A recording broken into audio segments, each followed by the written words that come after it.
So let's get started. Today, our presenter is Dr. Joanna Enterwada. I have had the pleasure to work with her since I joined CUL. She's a professor of natural resource policy and social science in the Department of Environment and Society at Utah State University. Her research focus on water policy, urban landscape, water use and conservation, the human dimension of drought and climate change. I mean, she has done a lot of research on human behavior and how that can influence water conservation. It's all mind blowing. Like I'm pretty astonished by what she does. She's part of the project team that has helped bring Growing Water Smart workshop to Utah. She has also served at state and federal level policy related appointment, including production of, you might know this, Utah's 2017 recommended state water strategy. And with that, I would like to hand it to you. It's all over to you, Joanna. I'll mute myself and be on the back just in case. I will come up if there is any technical problems. Thank you, Sheetal. Thank you so much for your expertise in managing this whole webinar series that we have at CUL. Mm-hmm. And I'm very happy to be a part of it. Thank you for the invitation. Thank you for being here today. I'm very happy to have a chance to talk to you. And I wanted to start by mentioning that this is a small variation of a presentation that I gave at the UNLA conference in January. And I thank people for their interest and reviews, and I was asked to present this again, and so with some slight additions and modifications here. So I'm going to talk about the role of the green industry in a changing Western water policy landscape. Just by way of introduction, and what I'm going to base the talk on is that I have an extension appointment, so I do extension work and water policy activities in Utah. And I also have a research focus on urban landscape water conservation, adapting to drought and climate change, integration of land and water planning, and the Great Salt Lake and its wetlands. And I teach water policy classes and advise graduate students working in policy. So that's sort of the position from which I'm going to draw on today to talk to you. So since this is about the green industry, just as way of introduction, the green industry includes people in a lot of different professions. And you see those here listed on the left, people who are involved in the nursery and growing industry, retail garden centers, designers, landscape architects, and people generally in the professions that are listed here in plant conservation and soil management, irrigation systems. There are also professional organizations that are part of the green industry. And the UNLA is certainly one of them, the American Planning Association, American Society of Landscape Architects, Association of Professional Landscape Designers, National Association of Landscape, a few different groups, and coalitions of people that are involved in the public and the private sectors in the Utah Water Conservation Forum and Utah Public Gardens. So thinking broadly across what the green industry means, those of us who are involved in some way in the urban landscapes that we live in and attempting to make those beautiful and to retain our quality of life through them.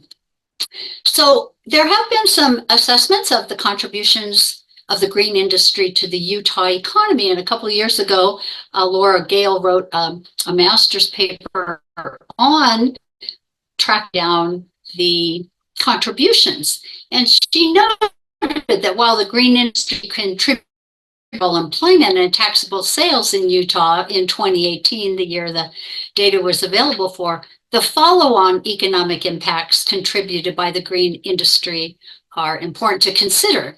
And she looked at the number of jobs, 12,000 green industry jobs that are throughout the state, but they stimulate 6,679 jobs in the larger economy. And those are in these NIAC codes, which is a standard way to classify jobs. So there are contributions to the economy. But there's a lot that the green industry contributes to our way of life here in Utah, and sometimes those are not easily quantified. So I want to talk about the green industry contributions to Utah policy. And this is where I think the green industry has great contributions to make. So I want you to think about a couple of questions to start the webinar today. And I will thread my presentation around answering these. The first one, how can the Utah green industry contribute to addressing water policy challenges in the Western US and particularly in our state?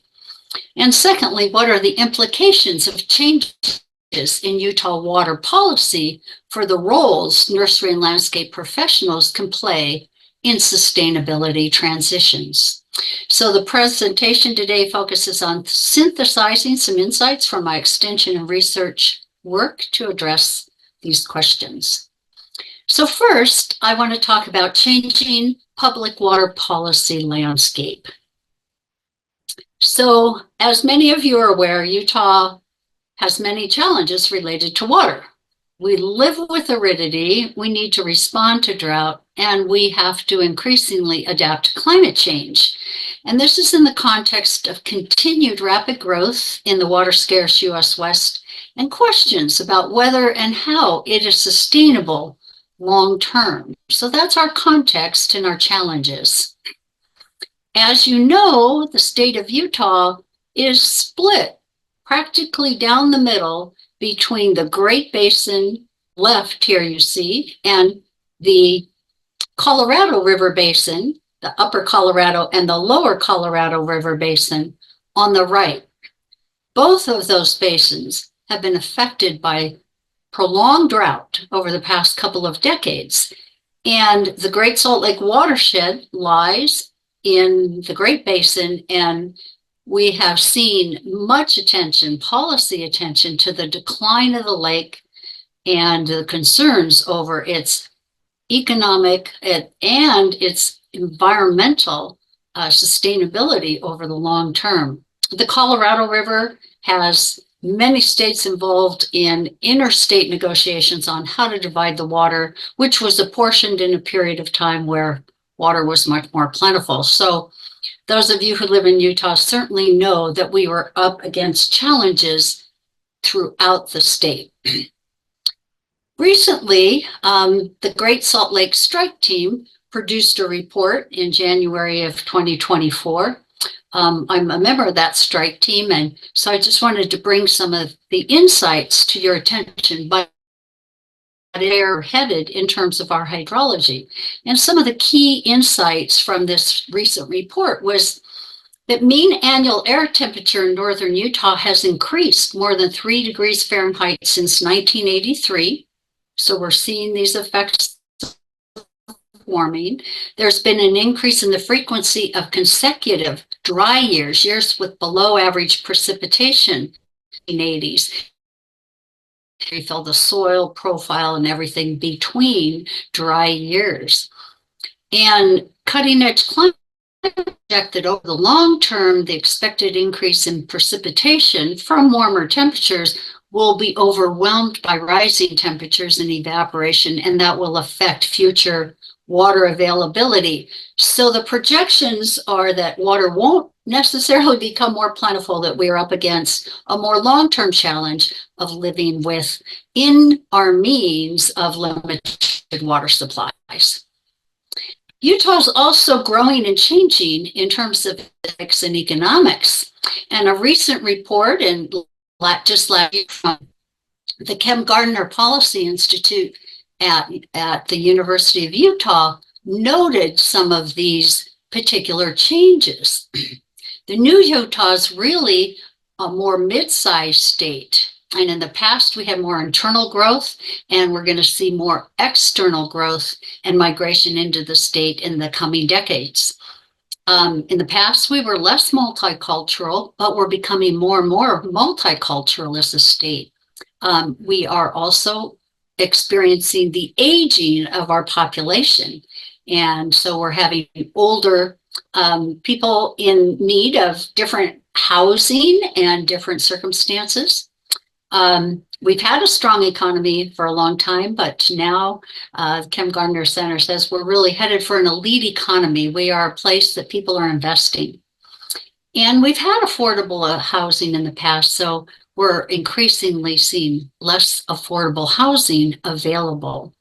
Now, all of these, I just point these out because what happens with people coming to the state and where they live and how we build to accommodate them has a great deal to do with the landscaping industry, because it will be part of this growth trend.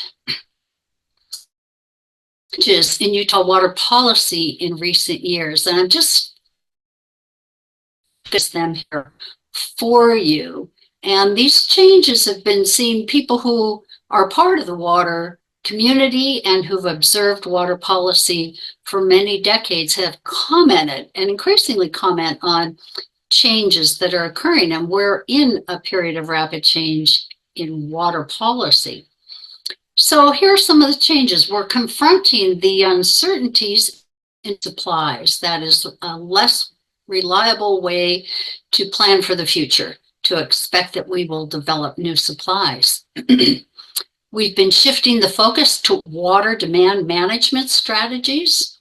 The state is promoting water smart growth with an emphasis on new development, recognizing that all development that goes in needs to be as efficient as possible because that development has a long lifespan. And if it's not at the leading edge of efficiency from the start, we'll be behind in trying to be efficient.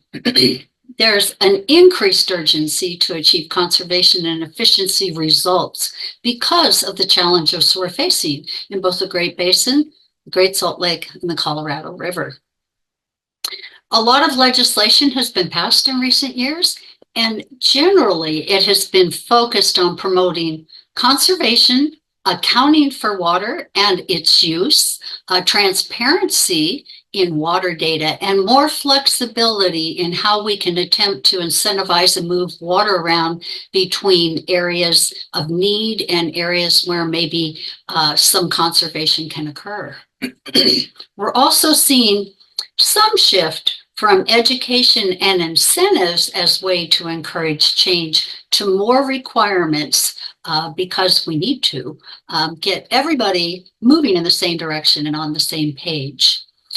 And then we're also recognizing need for coordinated action. And that's across scales, local scale, regional scale, state scale, and then larger region, these watersheds that we're part of, and also across sectors, a real need to cooperate between residential sector, commercial sector, industrial, institutional. Many of you are familiar with this, but this is here to point out that water conservation measures have been key, and Governor Cox has promoted these. The legislature has backed them up with funding for these.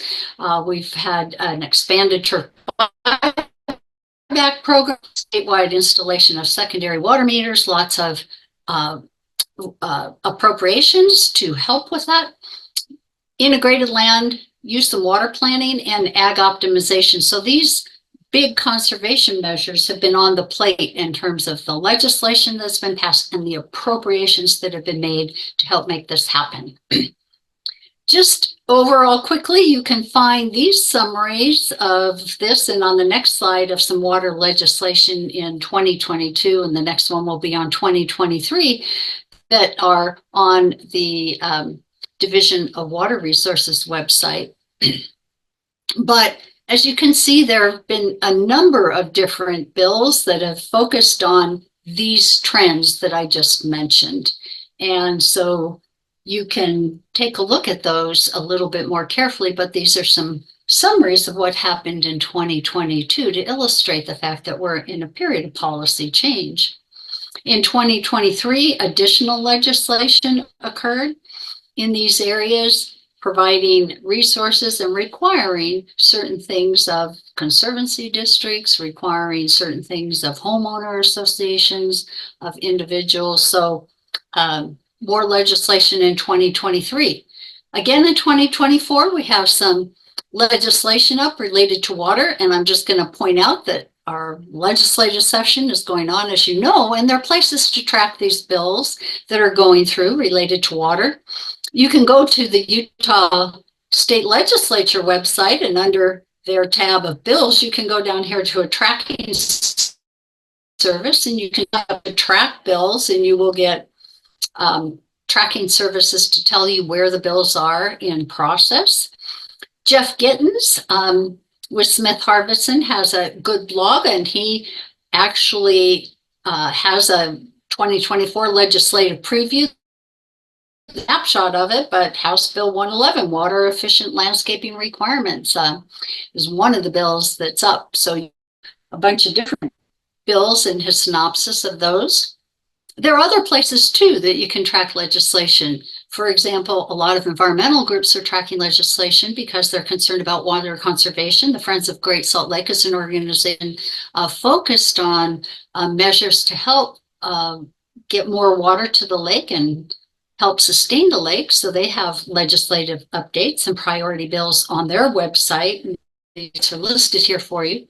Salt Lake Tribune has a Utah bill tracker that you can follow. So there are quite a number of places that you can see what's going on in the legislature this year in the realm of water.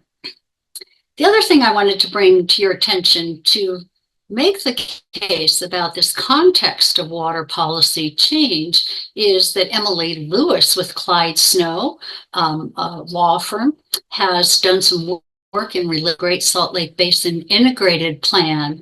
And at this website, you can find this memorandum where she does a nice overview of changes that have occurred in recent years and then documented on this policy matrix. If you click on that website, it'll take you to a matrix where there's a lot of information on the different bills that have been passed and what they mean for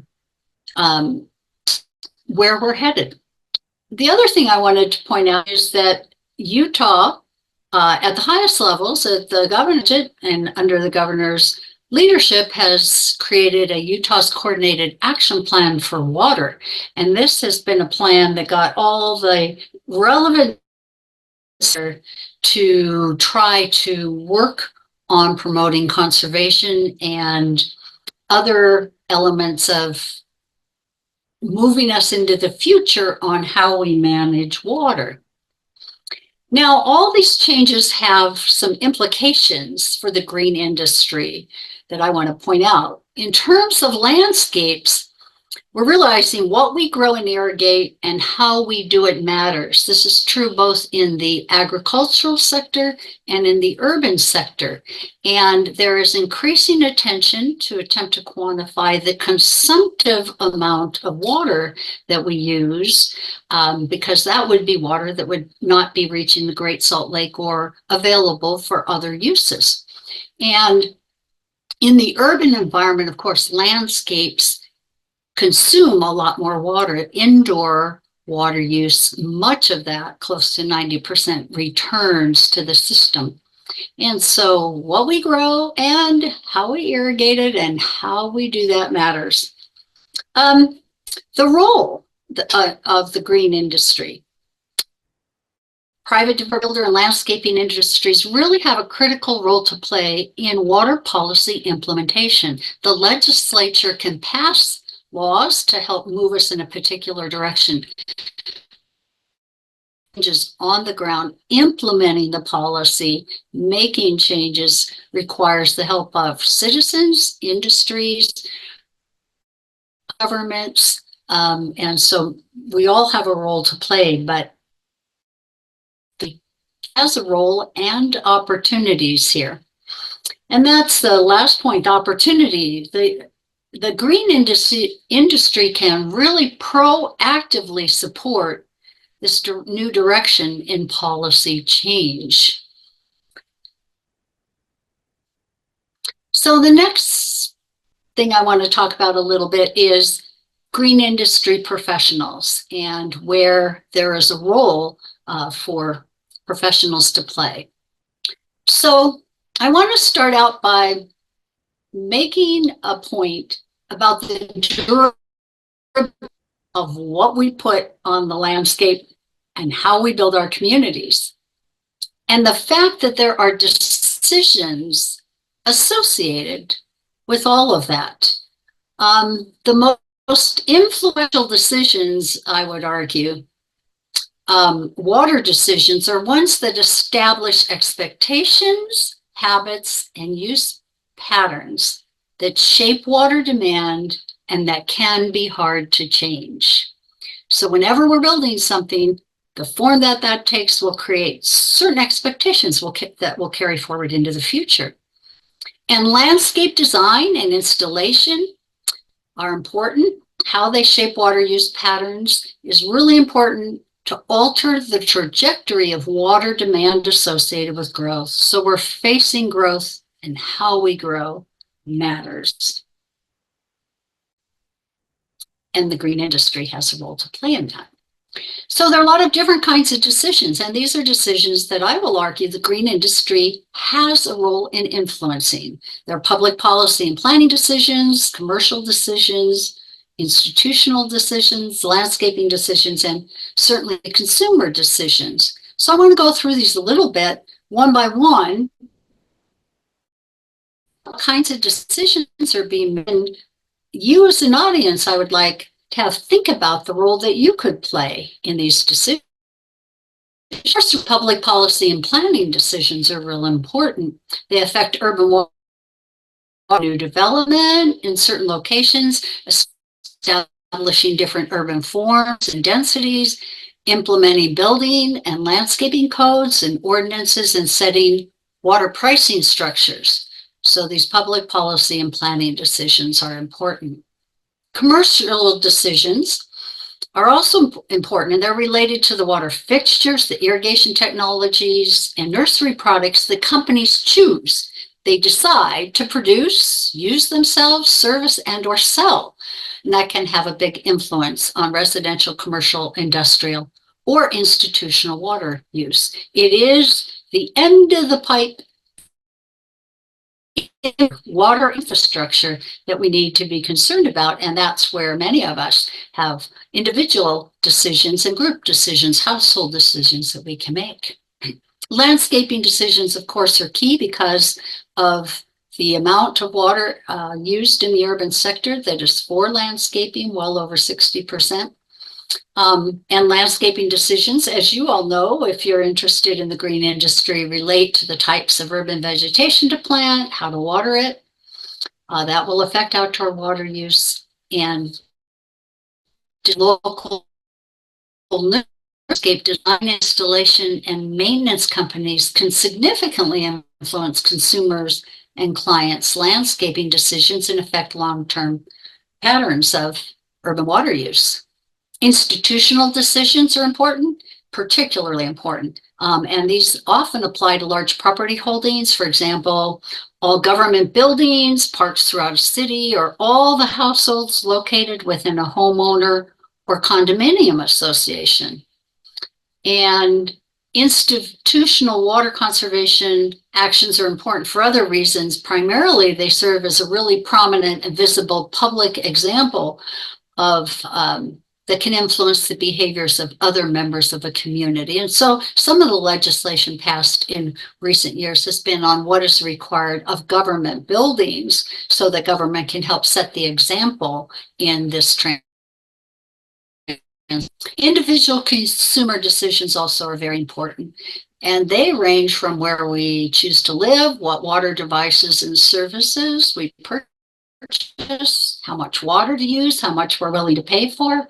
All of that affects urban water demand, particularly in terms of the cumulative effects when many people engage in similar behaviors. And so individuals have a role to play too. So just again, lots of decision points where we set something down that can last for a long time. We create expectations, and being active and speaking up in those decision-making processes is a way to help transition Utah to more sustainable water use. So I'm going to talk to you a little bit now about some findings that we had from a recent survey we did for the Great Salt Lake. A few things that I want to point out that you might find interesting. This article appeared in the Water Report, Strategies to Secure Water for the Great Salt Lake. And I want to present a few of the results of that, and then I'll tell you where you can go get the whole article. But we surveyed households across the entire state through all the different counties, but we broke them into 3 strata: Great Salt Lake counties, other watershed counties, and the rest of Utah counties. So in these tables I'm going to show you, we show the county strata, and then we also show an average for all. But we asked people, the focus of the survey is what would they be willing to do individually? What would they and what do they support at the state level in terms of actions taken for water conservation? So this first one is about actions that individuals are willing to take. And the question posed to them was, as an individual, how willing are you to take the following actions, assuming these actions would contribute to efforts to secure water for Great Salt Lake? And this table presents the percentage of respondents who marked slightly or very willing. This was a scale of 1 to 5 with a neutral 3 in the middle, and 1 to 2 is not very willing, and 4 and 5 were willing. And you can see, so these are all were slightly willing or very willing. In the 4 or 5 category is fairly high for most of these. Interestingly, the thing people were most willing to do was to use contractors who are certified in water efficient landscaping to design, install, or maintain my landscape and irrigation system when needed. We thought that was very interesting that that appeared at the top of the list, and people are wanting to help, as I'll show you, with some of the sustainability transitions that we're undergoing in the state. And so there is a role here for the green industry to help people change their landscapes. And I know lots of people who are in the market to have their change. They're also willing to go dormant, turn brown, more than almost 65%. I just got a signal that my internet is a little unstable, so hopefully this is going to keep working. Okay. It's working. Yeah, it's kind of a little bit. It's not as smooth, but we can understand it. It's working. Okay. I've turned everything else off that I can. Okay. Thanks.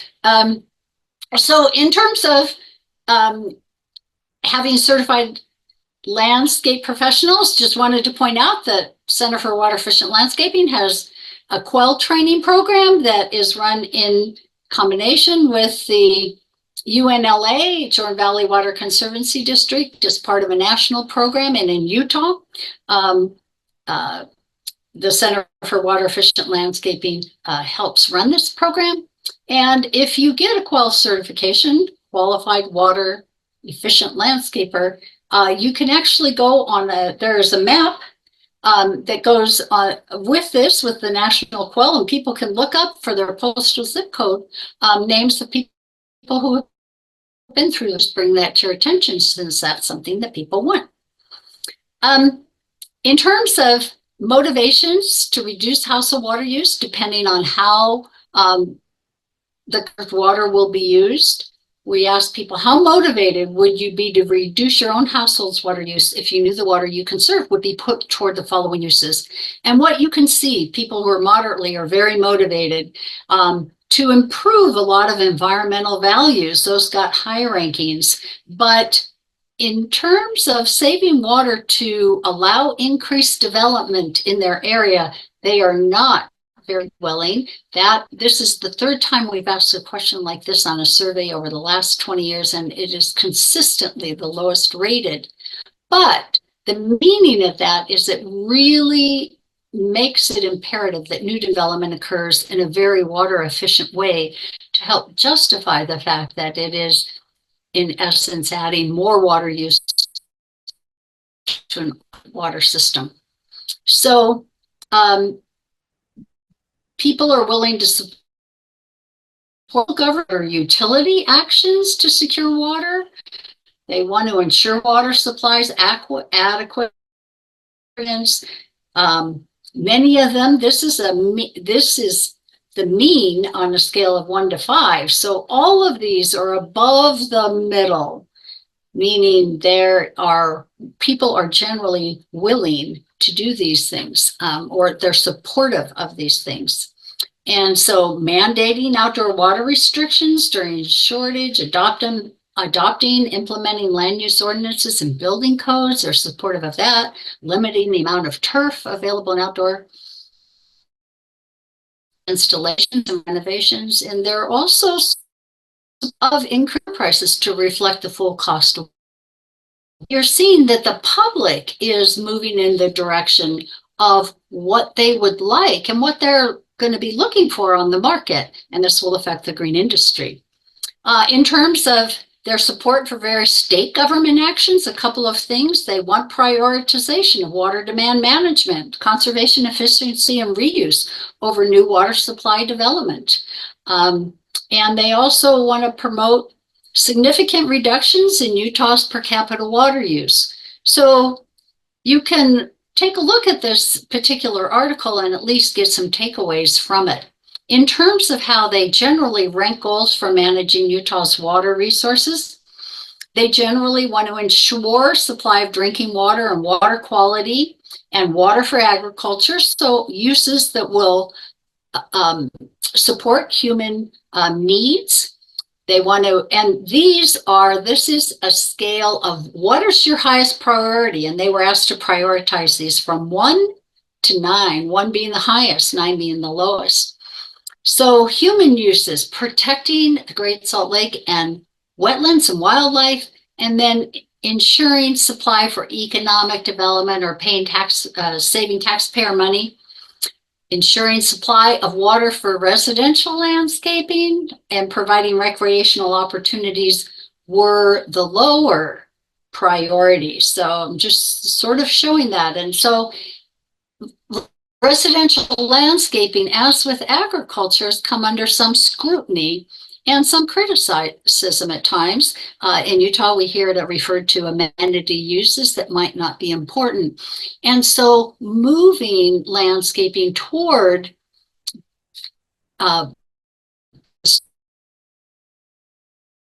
less water is definitely on the public's agenda. So here's a place where you can download this particular publication. So that publication has been a selected portion of a much larger study about the future of Great Salt Lake. I know this pertains to northern Utah, but it's where you can get the full report. And in the full report, we bring out some major key themes that we found across the survey as a whole. Just to point out and to emphasize again that values and interests of Utahns may be changing. Utahns are aware of the issues facing a drying Great Salt Lake, and they care about its future. Our second finding was they view their quality of life as linked to the health of the Great Salt Lake ecosystem. Third finding, Utahns express commitment to preserving the Great Salt Lake. Key finding number 4, people want to see state and community actions to save the Great Salt Lake, and they're also willing to take actions individually. Fifth finding, people want to be more informed about how the government is responding to a drying Great Salt Lake. And interestingly, despite the amount of legislation that has been passed in recent years, many people aren't aware of the legislation that the state has been passing. And so they're for landscapers to help inform their clients of the things that have passed. Key finding number 6, people prioritize basic human and ecosystem uses of water over economic and what they consider non-essential uses. And finally, key finding number 7 was Utahns emphasized a collective responsibility for the lake and a sense of loss if we cannot protect it. So that's a big issue for live in northern Utah. One other thing, again, showing trends of change both in the public and in the governmental sphere. There's a integration of water and land planning is on the state's agenda. The Division of Water Resources received some funding to hold Growing Water Smart workshops. The Center for Water Efficient Landscaping has been part of a contracting team to help implement that program. And we have held several workshops so far, 3, and we're planning a 4th for May. Most January, early January, we had a Southwestern Utah Growing Water Smart workshop. You can see the cities and the communities. The county was involved, along with 7 cities that are all part of the Washington County Water Conservancy District service area. In the Virgin River Basin, down in the southwest portion of the state, there is Growing Water Smart guidebook that we created for each of the workshops. This is the most recent one, and you might want to take a look at that. You can find it on the Seawall website, but it is one that has an additional resources section that I wanted to bring to your attention, with lots of links to programs related to Growing Water Smart, to water conservation in general, and a lot of resources that you may be able to utilize. So we held one in June of last year at Utah State University. Here you see the participant communities, and our inaugural one was held in November of 2022. So again, this is just another move where communities are interested in attempting to grow more water smart and moving in the direction of sustainability. So some implications for the green industry. First of all, influence. Your landscape knowledge and experience can influence many decisions over how to conserve water and how to grow water smart. And in terms of clients, your clients express a willingness to change their landscapes, but they often don't know how, and they need your help and expertise. And so I would say for the green industry, knowledge is your niche. I know you provide services and products, but knowledge in their landscapes is extremely important. And finally, the implication in terms of communities is the Utah green industry as a whole can inform and support local communities and the changes that they are trying to implement, for example, with ordinances. So finally, in this section, I want to just talk about this knowledge as a niche for the green industry. So we know that much of indoor water use has become more efficient just through the building codes and the changes in fixtures and appliances that have occurred over time. But greater efficiency is not as easily engineered in outdoor water use. And gaining efficiency in landscape watering really requires understanding the human interface with irrigation technologies and plants in urban locations with high site variability. And this is where the green industry really has the important knowledge as a niche, because they know how to design for the different types of locations, locations with steep slopes, locations without steep slopes, ones with different constraints to efficiency. And there are many things front end in new construction and things that can be done in existing landscapes to increase that efficiency. And that's where the knowledge that the green industry brings to bear is a tremendous asset. And again, just reminding you about these decision points that are extremely important, the role that the green industry can play in influencing them. A lot of times, people in the landscaping industries will respond to what clients say they want, but there's oftentimes a discussion and for education in the trends that are occurring in the green industry has a role to play in informing people of these trends, offering them alternatives and showing them some of the trade-offs and making the case that what gets installed, especially in a landscape that's likely to last 20 to 30 years, will have a long-term implication on water use. And so those are important conversations to have, not only within the green industry community, but with the clients. So the Utah green industry role in this, I'd like to point out, I think individual members working with their clients and their colleagues have a role to play, this educational role that I've been talking about. They can influence clients in their decision-making, and in a way they can help embed some water contingency planning into landscape designs with plant materials that can undergo periods of drought and be healthy over the long term, with certain turf grass that can go dormant and then can come back when water is more available. So planning for this water situation that we see headed in the direction of more scarcity. But I also want to point out that action can be taken within green industry.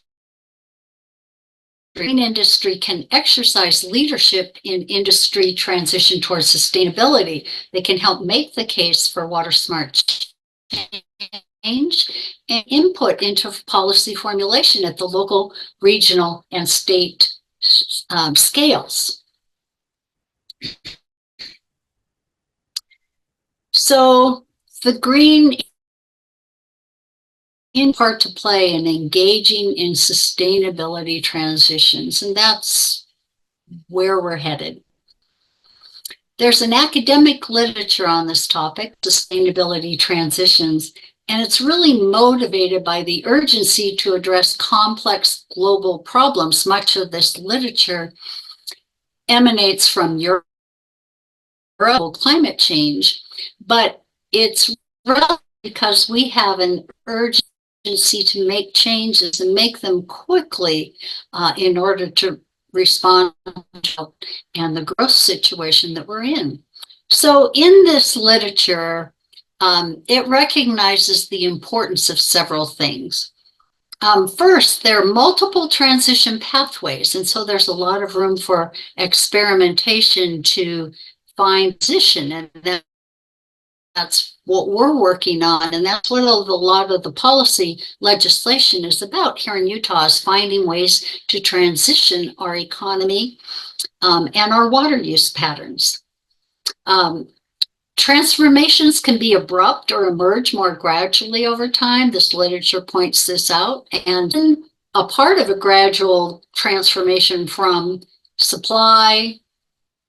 new supply development to water demand management, but there are other transformations you respond to situations like the Great Salt Lake and need that to occur. The visioning and strategy work of actor networks and coalitions of people are real important too in helping make these transitions. And so the green industry, when you think broadly across that industry and all those actors that I mentioned at the very first, this employed within those organizations can be very helpful. This literature also talks about multi-scalar dynamics and how you really link local scale change to broader scale changes. And that's why I made the case that this is across scales. We have to look at the local, the regional, and the state level to make changes that will cumulatively have significant results. There's a lot of experimentation and social learning that goes on to help turn transformative innovations into mainstream practices. And so something may be innovative how can we make it mainstream? And that is really what will embed a new way of living with aridity, responding to drought and adapting to climate change. But there can be tensions involved in sort of unlocking this and then embedding and institutionalizing more innovative alternatives. So this is part of the challenge before us, a challenge that I'm arguing the green industry has a role to play in. So just to summarize, so we have a little time for conversation, green industry contributions to policy and the questions I posed at the first. And so my summary comments here, my closing insight is the Utah green industry has opportunities and critical roles to play in helping Utah to align public policy change with private industry economic change. That will help Utah conserve water while also maintaining vibrant and healthy urban communities and contributing to secure Utah's future. So with that, I will end and leave some time for some questions, and I'll leave that last slide up. Thanks, Joanna. This was really insightful. Now, let's go with the question that we have in the Q&A box. Rick Smith, in talking with water districts, a large part of conserve, quote unquote, like the conserve is in quote, in talking with water districts, a large part of conserved water will become the water for future growth development. If not, they will have to go develop or import more water at a large expense. New legislation is causing water to be more expensive. Will the economics of water change water use more, or will the general water ethos evolve over time due to all of the media attention and studies? So it's a complex question. How you can take it, Joanna? And if you want to read it, it's in Q&A. So. Oh, okay. It's more like, will the economics of water change water use? Like, will the economics change the water use more, or will the general water ethos evolve over time due to all of the media attention and studies? How will we change the water use? I mean, economics or just the media coverage and education, or both? Well, Rick, thank you for your question. And you're right that a large part of conserved water for future growth and development, but there are models, and the Alliance for Water Efficiency has one on water neutral growth. A lot of cities have experienced growth and at the same time have reduced their water use over time. And so Utah really needs to look seriously at water neutral growth in the urban sector, in the hopes, and this is something the Great Salt Lake Strike Team pointed out in their 2023 report, and that's on the website that I mentioned, that if you could more water neutral, then it would allow for more transactions for conserved water from agriculture to go to the Great Salt Lake and to help with environmental. So where the conserved water goes is a really, really important question.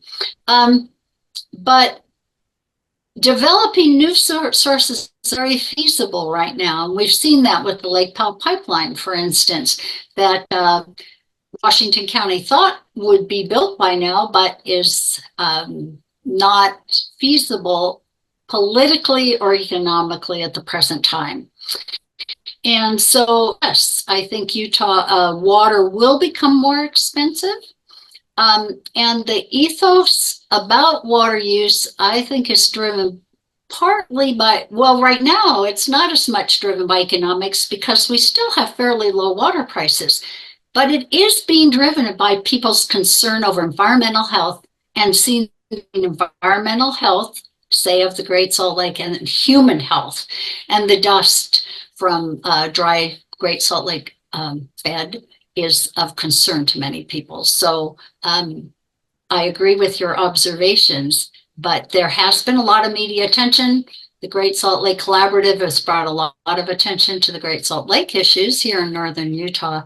And people are hearing that and they're responding to that. That's part of what those survey results, I hope, tried to show you. Awesome. Thanks, Joanna. And Okay. we have other questions, but before that, I just wanted to let you know that if you need certificates of attendance, please email Susan Buffler. I have put her email in the chat. She will provide it to you. If you need Doppel Core CU, UNL is also helping us get those Doppel Core CU or CUs where we need to contact agencies. So email at memberservices@utahgreen.org. And once we opt out, you will get a link to provide in your survey and feedback. Please do that. It's really useful for us. But then the other question that we have from Eric Bunker is, any insights or help into applying public policy without infringement or the feel of infringement of water rights? Well, in Utah, thank you, Eric, for that question. And in Utah water law, just so you know, the very first sentence of Utah water law is the property of the public, rights to use water, but it's different from property right. Water is something we own in common. So we've recognized the rights in this country, and Utah has certainly recognized rights by trying to incentivize water conservation through appropriations and economic grants, like for ag optimization, recognizing that those people have rights to use water. So on water rights, but trying to incentivize some change in current practices to become more water efficient or to conserve more water so that it can accommodate more use. Thanks. The next one from Ray is, it appeared that the survey found that the majority of respondents did not advocate for higher density housing to conserve water resources. My assumption from this was that many respondents did not live in master planned or high density developments and were opposed as a result of current living situation. Do we know if this is true? If so, how can green industry and future policy around the green industry target rural sector of housing and landscaping for a greater impact? It's a long question, so.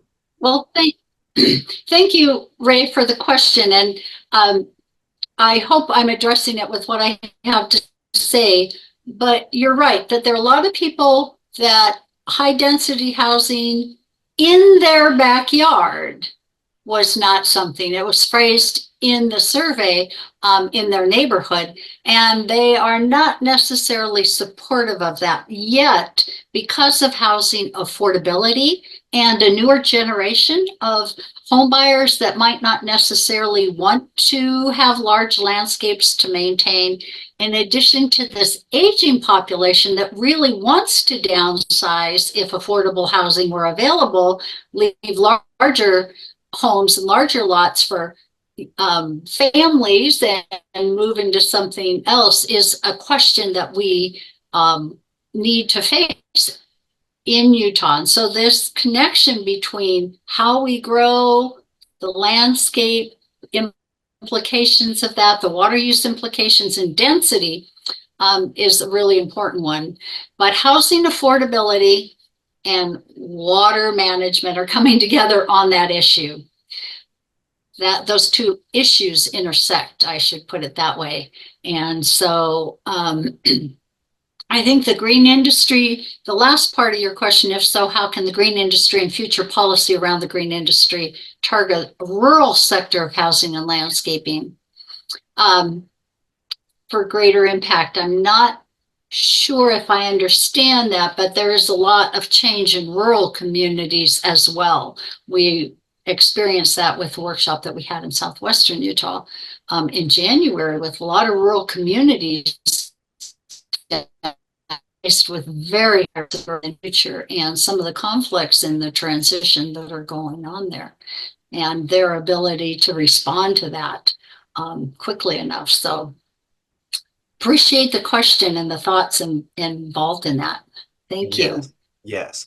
The other one is very crucial, which is also in my mind. For those that want to conserve water and use less, or perhaps on the larger scale, donate water to Great Salt Lake, how do they ensure that water is going downstream ultimately to Great Salt Lake and not being used up by construction or development?